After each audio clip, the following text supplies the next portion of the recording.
తాకట్లో ఉన్న మీ బంగారాన్ని విడిపించి ఆ రోజు ఆన్లైన్ రేటుకి కొంటాం. Sharma Gold company.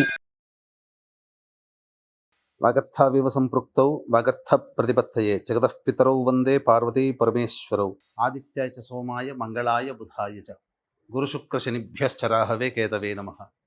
శృంగేరి జగద్గురు పీఠాధిపతులకి, కంచి పీఠాధిపతులకి నమస్కారములు తెలియజేసుకుంటూ కార్యక్రమాన్ని ప్రారంభిద్దాం. మే 1వ తారీఖు నుంచి 15వ తారీఖు వరకు 12 రాశుల్లో జన్మించినటువంటి వారికి ఏ విధంగా ఉండబోతుందో తెలుసుకునే ప్రయత్నం చేద్దాం. ముందుగా ఈ 12 రాశుల్లో జన్మించినటువంటి వారికి 1వ తారీఖు నుంచి 15వ తారీఖు వరకు ఏ రోజుల్లో ఆదాయం బాగుంటుంది, ఏ రోజుల్లో ఖర్చులు అధికంగా ఉంటాయి, ఏ రోజుల్లో మానసిక ప్రశాంతత లోపిస్తుంది, ఎప్పుడు ఎలాంటి నిర్ణయాలు తీసుకోవాలి అనేటువంటి విషయాల గురించి క్లుప్తంగా తెలియజేసుకునే ప్రయత్నం చేద్దాం. ఇక వీక్షించేటువంటి ప్రేక్షకులు కూడా గమనించాల్సిన అంశం ఏంటంటే, ప్రధానంగా గ్రహాలన్నీ కూడాను మారబోతున్నాయి ఈ మే మంత్లోనే. మే 14వ తారీఖు రోజున గురువు మిథున రాశిలోకి ప్రవేశం చేస్తున్నాడు. అలాగే కొన్ని పంచాంగాలలో 16వ తారీఖు మరియు కొన్ని పంచాంగాల్లో 18వ తారీఖు రోజున రాహువు మీనరాశి నుంచి కుంభరాశిలోకి, కేతువు కన్యా రాశి నుంచి సింహరాశిలోకి ప్రయాణం చేయడం జరుగుతుంది. కాబట్టి ప్రధానమైనటువంటి గ్రహాలు గురువు, రాహువు, కేతువు ఈ నెలలోనే మార్పు చెందబోతున్నారు. కాబట్టి దీని ప్రభావము భవిష్యత్తులో అనగా వచ్చే మే 15వ తారీఖు తర్వాత జరిగేటువంటి సంఘటనలకి మే 1వ తారీఖు నుంచే నాంది కాబోతుంటాయి. కాబట్టి ఈ మే 15 తర్వాత జరిగేటువంటి మార్పులకి 1వ తారీఖు నుంచే శ్రీకారం చుట్టబోతాయి. కాబట్టి గ్రహాలన్నీ కూడాను మార్పులు అనేటువంటివి ఉంటాయి. కాబట్టి జాగ్రత్తగా గమనించగలరు. ఇక మన గ్రహాల యొక్క స్థితిగతులు చూసుకున్నట్లయితే మేషంలో రవి, అలాగే వృషభంలో గురువు, కర్కాటకంలో కుజుడు, కన్యలో కేతువు, మీనంలో శుక్రుడు, బుధుడు, శని, రాహువు. బుధుడు 7వ తారీఖు నుంచి మేషరాశిలోకి ప్రవేశం చేస్తాడు. మే 1వ తారీఖు నుంచి 15వ తారీఖు వరకు మీనరాశిలో జన్మించినటువంటి వారికి ఏ విధంగా ఉండబోతుందో తెలుసుకునే ప్రయత్నం చేద్దాం. ప్రధానంగా మీనరాశి వారికి గత నెల రోజుల కిందటి నుంచే ఏలిన నాటి శని ప్రభావం అనగా జన్మ శని ప్రభావం అనేటువంటిది ప్రారంభమైంది. అంటే ఏలిన నాటి శనిలో భాగంగా జన్మశని అనగా రాశిలోకే శని భగవాన్ యొక్క సంచారం. ఈ కారణం చేత తలపెట్టినటువంటి కార్యక్రమాలన్నీ కూడాను అసంపూర్తిగా ఆపేయాల్సినటువంటి పరిస్థితి వస్తుంది. ఇష్టం లేకుండానే పనులన్నీ మొదలు పెట్టడం, వాటిని వదులుకోవడం, తద్వారా ఇబ్బందికర పరిస్థితులు, ముఖ్యంగా బద్ధకం పెరుగుతుంది. ఏ పని చేయాలన్నా పోస్ట్పోన్మెంట్ ఆఫ్ వర్క్, ప్రతిదీ కూడాను పోస్ట్పోన్ చేసుకోవాల్సిన ఆలోచన రావడం ఇది జరుగుతుంది. ఇక భోగభాగ్యాలకి ఏ ఇబ్బంది ఉండదు. అనుకున్నటువంటి విధంగా సజావుగా అన్నీ చక్కగానే ఉంటాయి, కానీ పనులు మాత్రమే నెమ్మదిస్తాయి అనే విషయాన్ని గమనించుకోవాలి. ఇక ద్వితీయ స్థానంలో రవి సంచారము, బుధుడు 7వ తారీఖు నుంచి కుటుంబ స్థానంలో సంచారం చేస్తుండడం, 15వ తారీఖు వరకు కూడాను రవి మేషరాశిలోనే స్థితి పొంది ఉండడం. ఈ కారణం చేత ప్రధానంగా వృత్తి ఉద్యోగాలలో ఆందోళనతో కూడుకున్నటువంటి వాతావరణం ఉంటుంది. ప్రభుత్వపరమైనటువంటి పీడన అంటే ట్యాక్సులు కట్టాల్సి రావడము, లేకపోతే ఏదైనా కానీ చెప్పాలి అంటే రూల్స్ బ్రేక్స్ చేయడం ద్వారా కొంత పన్ను అనేటువంటిది పడుతుంది. వెహికల్స్ కావచ్చు, ఆస్తికి సంబంధించి కావచ్చు, ఇతరత్ర ఏదైనా కానీ ప్రభుత్వపరమైనటువంటి దండనలకి గురయ్యే అవకాశాలు ఎక్కువగా గోచరమవుతున్నాయి. అయితే 7వ తారీఖు నుంచి కుటుంబ పరంగా కాస్త సౌఖ్యాన్ని పొందుతారు, అన్ని విధాలుగా సంతోషంగా ఉంటారని చెప్పవచ్చు.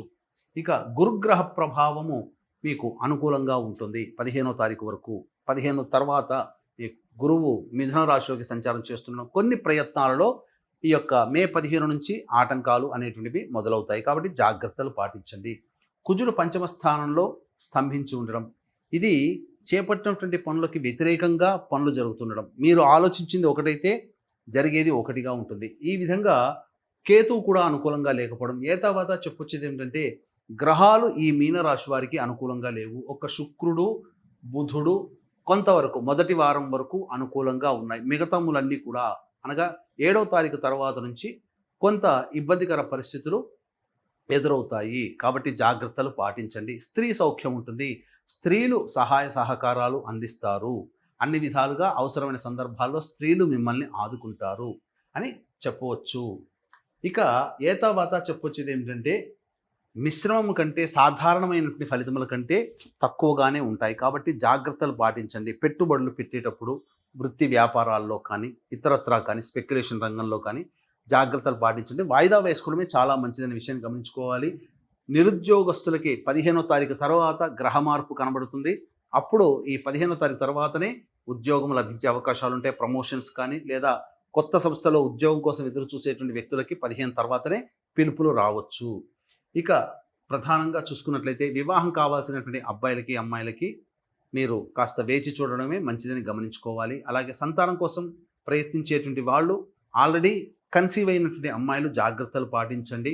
జూన్ వరకు కూడా అనుకూలంగా లేదు కాబట్టి జాగ్రత్తలు పాటించండి అని చెప్పవచ్చు. తర్వాత మిశ్రమ ఫలితాలు అనేటువంటివి కలుగుతాయి. ఇక వీక్షించేటువంటి ప్రేక్షకులకు కూడా గమనిక, మే 12వ తారీఖున మహావైశాఖి వైశాఖ పౌర్ణమి. ఈ రోజున ఎవరైతే పితృ సంబంధమైనటువంటి కార్యక్రమాలు చేసి సముద్ర స్నానం చేస్తారో అటువంటి వారికి సమస్త శుభాలు పితృదేవతలే అనుగ్రహిస్తారు. దేవతల కన్నా బలీయమైనటువంటి శక్తి కలిగిన వాళ్ళు పితృదేవతలు. అందుకే పితృదేవతల ఆశీర్వచనం కావాలి. దీన్ని దృష్టిలో పెట్టుకుని తండ్రి వైపు 6 తరాలు, తల్లి వైపు 3 తరాలలో, భార్య వైపు 3 తరాలు, భర్త వైపు 6 తరాల్లో దుర్మరణాలు అంటే road accident, fire accident, suicide attempt, నదిలో బావిలో పడి చనిపోవడం, ఇంట్లోంచి వెళ్ళిపోవడం, లివర్ ఫెయిల్యూర్, కిడ్నీ ఫెయిల్యూర్, క్యాన్సర్తో చనిపోవడం, 60 సంవత్సరాల లోపల కుటుంబ సభ్యులు ఏ విధంగానైనా చనిపోయినా, అలాగే ఈ సంబంధించినటువంటి పిండ ప్రదానాలు కుటుంబంలో చేయలేకపోయినా, ఇవన్నీ కూడా స్త్రీ శాపాలు, పితృశాపాలు, గురుశాపాలు, సర్పశాపాలు, దైవశాపాలు ఉన్నటువంటి కుటుంబంలో ఇలాంటి లక్షణాలు ఉంటాయి. దీని ప్రభావం వలన కుటుంబంలో ఉన్నటువంటి సభ్యులకి వివాహాలు కాకపోవడము, సంతానం కలగకపోవడం, దాంపత్యం సరిగ్గా ఉండకపోవడము, బాగా పెట్టుబడులు పెట్టి నష్టపోవడము, ఉద్యోగం సరిగ్గా ఉండకపోవడం, చదువు సరిగ్గా లేకపోవడం, 1, 2 ఇప్పుడు ఎదుర్కొనేటువంటి అనేక రకాల సమస్యలకి కారణం తెలియకుండా అనేక పూజలు చేస్తారు. కానీ ఈ యొక్క 5 రకాల శాపాలు పితృ, స్త్రీ, గురు, దైవ, సర్పశాపాల వల్లనే సమస్యలు ఎదుర్కొంటారు. కాబట్టి అద్భుతమైన అవకాశం మే 12వ తారీఖు రోజున ఇటువంటి దోషాలన్నీ నివృత్తి చేసుకోగలిగేటువంటి అద్భుతమైనటువంటి రోజు. విష్ణు ప్రీతికరమైనటువంటి మాసంగా చెప్పబడి ఉంది. విష్ణువే మోక్షాన్ని ప్రసాదించాలి కాబట్టి. అయితే ప్రతి వృత్తి, ఉద్యోగం, వ్యాపారాల్లో మంచి చెడు ఉన్నట్టుగానే ఈ యొక్క శాప నివృత్తి కార్యక్రమాల పేరిట అబద్ధము, అసత్య ప్రచారాలు ఎక్కువగా అయిపోయాయి.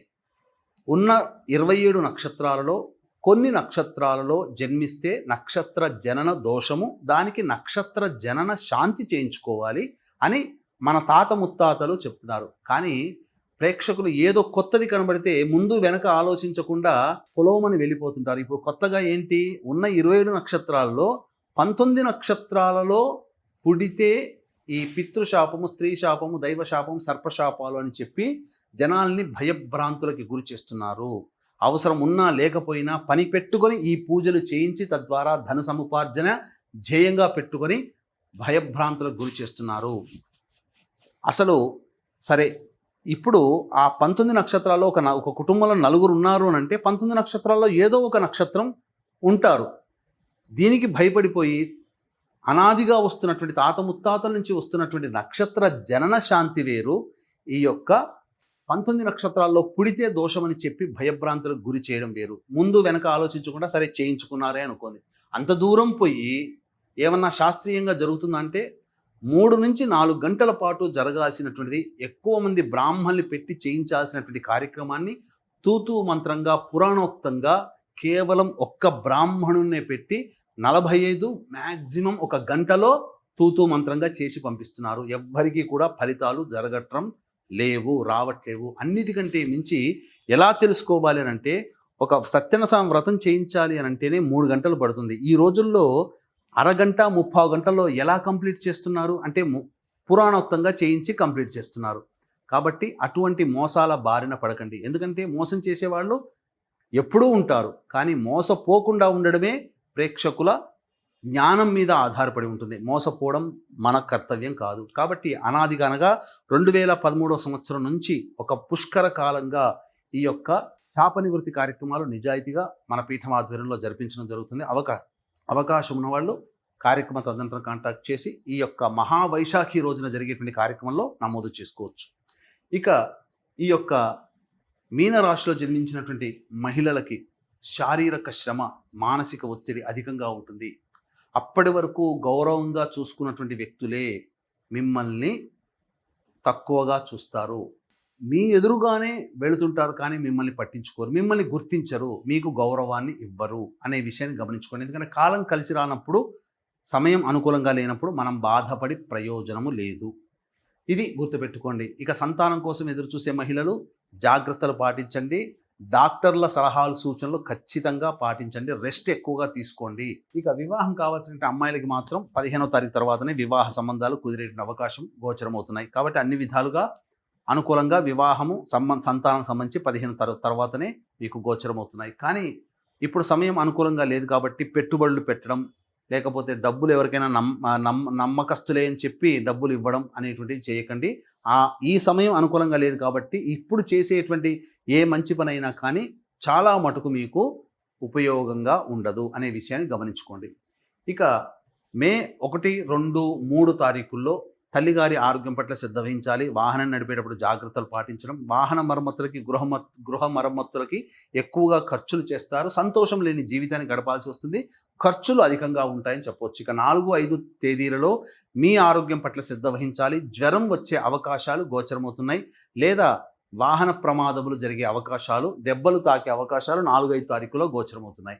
ఇక 6, 7, 8, 9, 10 తేదీల్లో మీరు అనుకున్న దానికంటే కూడా ఎక్కువగా ధనాదాయాన్ని పొందుతారు.